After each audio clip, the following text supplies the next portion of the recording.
ಕುಟ್ನೂರಿನಲ್ಲಿ ಇವತ್ತು ಲೀಲೋತ್ಸವದ ಸಂಭ್ರಮ ಮುಗಿಲು ಮುಟ್ಟಿತ್ತು. ವಿಟ್ಲಪಿಂಡಿ ಮಹೋತ್ಸವದಲ್ಲಿ ಭಾಗಿಯಾದ ಸಾವಿರಾರು ಭಕ್ತರು ಕೃಷ್ಣನ ಕಣ್ತುಂಬಿಕೊಂಡು ಪುನೀತರಾದರು.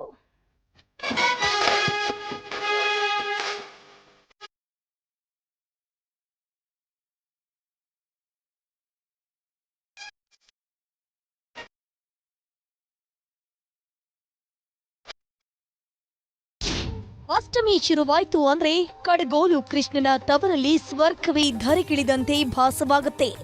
ಒಂದ್ ಕಡೆ ಕೃಷ್ಣನ ವೇಷ, ಇನ್ನೊಂದ್ ಕಡೆ ಹುಲಿ ಕುಣಿತ, ಇದ್ರ ಮಧ್ಯೆ ಪೂಜೆ ಪುನಸ್ಕಾರ. ಈ ನಯನ ಮನೋಹರ ದೃಶ್ಯ ಕಣ್ತುಂಬಿಕೊಳ್ಳೋದಕ್ಕೆ ಎರಡು ಕಣ್ಣು ಸಾಲಲ್ಲ. ಅದರಲ್ಲೂ ವಿಟ್ಲಪಿಂಡಿ ಉತ್ಸವವಂತೂ ನೋಡುಗರನ್ನ ಮಂತ್ರ ಮುಗ್ಧವಾಗಿಸುತ್ತೆ.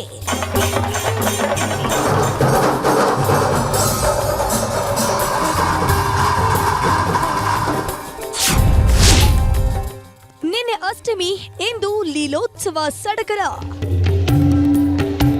ಸೌರಮಾನ ಪದ್ಧತಿಯ ಪ್ರಕಾರ ನಿನ್ನೆ ಶ್ರೀಕೃಷ್ಣ ಜನ್ಮಾಷ್ಟಮಿಯನ್ನ ಅದ್ದೂರಿಯಾಗಿ ಆಚರಿಸಲಾಯಿತು. ಇವತ್ತು ವಿಟ್ಲಪಿಂಡಿ ಮಹೋತ್ಸವ. ಮಧ್ಯರಾತ್ರಿ 12:11ಕ್ಕೆ ಪರ್ಯಾಯ ಪುತ್ತಿಗೆ ಮಠಾಧೀಶರು ಕೃಷ್ಣ ದೇವರಿಗೆ ಅರ್ಘ್ಯ ಅರ್ಪಿಸಿದ್ರು. ಬಳಿಕ ದೇವರ ಮುಂದಿರುವ ತುಳಸಿ ಕಟ್ಟೆಯಲ್ಲಿ ಚಂದ್ರನಿಗೆ ಅರ್ಘ್ಯ ಸಮರ್ಪಿಸಲಾಯಿತು.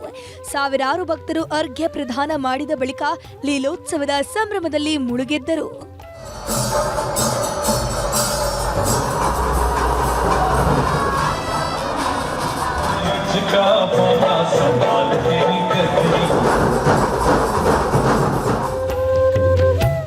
ವಿಟ್ಲಪಿಂಡಿ ಉತ್ಸವ ಉಡುಪಿಯ ಅಷ್ಟಮಿಯ ಪ್ರಧಾನ ಆಕರ್ಷಣೆ. ಕೃಷ್ಣದೇವರ ಮಣ್ಣಿನ ಮೂರ್ತಿಯನ್ನ ಚಿನ್ನದ ರಥದಲ್ಲಿಟ್ಟು ಮೆರವಣಿಗೆ ಮಾಡಲಾಗುತ್ತೆ.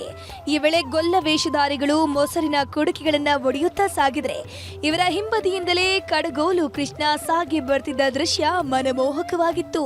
ಆಧ್ಯಾತ್ಮಿಕ ಕರ್ತವ್ಯ ಎಂಬಂತಹ ದೃಷ್ಟಿಯಲ್ಲಿ ಶ್ರೀಕೃಷ್ಣ ಜನ್ಮಾಷ್ಟಮಿಯನ್ನು ಆಚರಿಸುವುದು ಬಹಳ ಮುಖ್ಯವಾದದ್ದು. ಈ ದೃಷ್ಟಿಯಲ್ಲಿ ನಾವು ನೋಡಿದಾಗ ಇದರ ಕಾಲದ ನಿರ್ಧಾರವೂ ಕೂಡ ಅಷ್ಟೇ ಮುಖ್ಯ. ಇದನ್ನೆಲ್ಲ ವಿಮರ್ಶೆ ಮಾಡಿ ಹಿಂದಿನವರು ನಮಗೆ ಒಂದು ಮಾರ್ಗದರ್ಶನವನ್ನು ಮಾಡಿದ್ದಾರೆ. ಆ ಪ್ರಕಾರ ಸೌರ ಕೃಷ್ಣ ಜನ್ಮಾಷ್ಟಮಿಯ ಆಚರಣೆ ಕೃಷ್ಣ ಮಠದಲ್ಲಿ ಶಾಸ್ತ್ರೋಕ್ತವಾಗಿ ನಡೀತಾ ಇದೆ. ಕೃಷ್ಣ ಮಠದ ರಥ ಬೀದಿಯಲ್ಲೆಲ್ಲ ವೇಷಧಾರಿಗಳದ್ದೇ ಕಲರವ.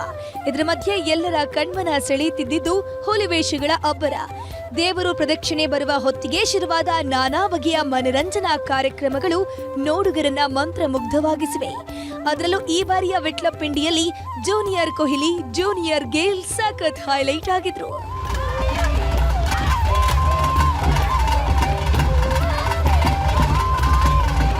ಒಟ್ನಲ್ಲಿ 48 ದಿನಗಳ ಕಾಲ ನಡೆದ ಶ್ರೀಕೃಷ್ಣ ಅಷ್ಟಮಿ ಆಚರಣೆ ಅದ್ದೂರಿಯಾಗಿ ಸಂಪನ್ನಗೊಂಡಿದೆ. ವಿಟ್ಲಪಿಂಡಿ ಉತ್ಸವದಲ್ಲಿ ಕೃಷ್ಣನ ಭಕ್ತರು ಕೂಡ ಮಿಂದೆದ್ದಿದ್ದಾರೆ.